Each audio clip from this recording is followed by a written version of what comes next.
Hello everyone, in this video I'm going to show you how to install the Exasol connector on your OutSystems platform server.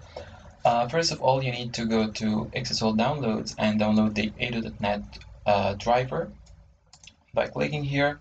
And once you download it, you need to install this on your Windows server.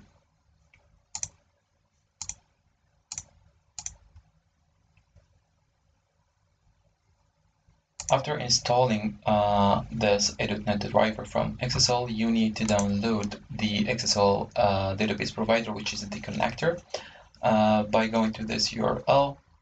Here you can find the .dll file, which is the connector, and the installation and user manual file, where you can find a step-by-step guide how to install and use the Exasol connector. First of all, I'm just gonna download it. After you download it, to be able to use the connector, you will need an evaluation license file, which you can get by sending us your Windows product ID, which you can find by going to Settings, System, About, and copy this product ID, send us an email to support@novioq.com with this product ID. Then we're gonna send you back a license file, something like this file.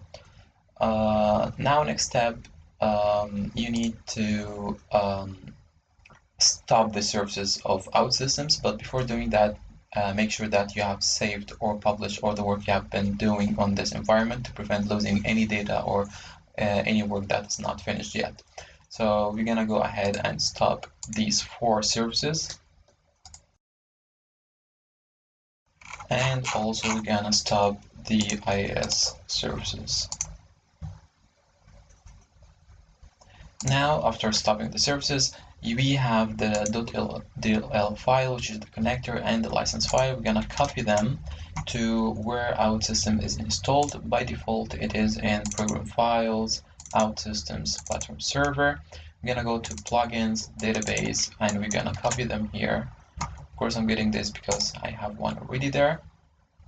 So once I copy this files in this destination, we're gonna enable these services again.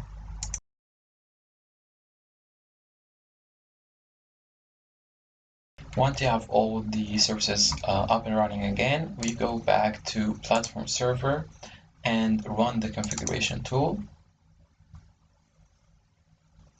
I'm gonna click here to update the databases that we have, and then I'm gonna apply and exit.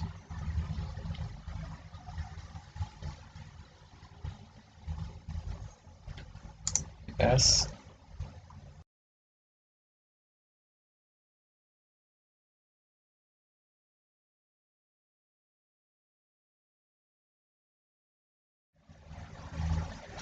And now, after the Service Center installation have been successfully done, that's how you can install the Exasol connector on your OutSystems platform server.